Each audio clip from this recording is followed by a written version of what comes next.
ಅಂತಾರಾಷ್ಟ್ರೀಯ ಮಾದಕ ದ್ರವ್ಯ ಸೇವನೆ ಹಾಗೂ ಮಾರಾಟ ವಿರೋಧಿ ದಿನದಂದೇ ಸುಮಾರು 21 ಲಕ್ಷಕ್ಕೂ ಅಧಿಕ ಬೆಲೆ ಬಾಳುವಂಥ ಗಾಂಜಾ ಜಪ್ತಿ ಮಾಡಿದ್ದಾರೆ ಬೀದರ್ ಜಿಲ್ಲೆಯ ಪೊಲೀಸರು.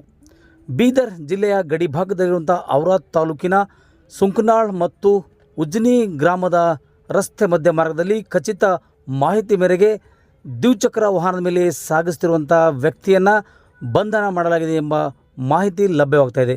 ಬಂಧುಗಳೇ, ತಮಗೆಲ್ಲ ಗೊತ್ತಿರೋ ಹಾಗೆ ಬೀದರ್ ಜಿಲ್ಲೆಯಲ್ಲಿ ಜಿಲ್ಲಾ ಪೊಲೀಸ್ ವರಿಷ್ಠಾಧಿಕಾರಿ ಚನ್ನಬಸವಣ್ಣ ಲಂಗೋಟಿಯವರು ಯಾವತ್ತು ಅಧಿಕಾರ ವಹಿಸಿಕೊಂಡರೂ ಅವತ್ತಿನಿಂದ ಬಹಳಷ್ಟು ಪೊಲೀಸ್ ಇಲಾಖೆ ಚುರುಕಾಗಿದೆ ಅನ್ನೋದಕ್ಕೆ ತಾಜಾ ಉದಾಹರಣೆ ಇದು.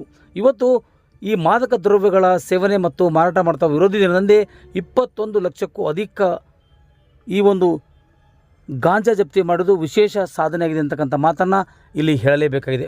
ಒಟ್ಟಾರೆಯಾಗಿ ಬೀದರ್ ಜಿಲ್ಲೆಯ ಪೊಲೀಸರು ಬಹಳಷ್ಟು ಜಾಗೃತೆಯಿಂದ ಈ ಒಂದು ಕಾರ್ಯಾಚರಣೆ ಮಾಡಿದ್ದಾರೆ.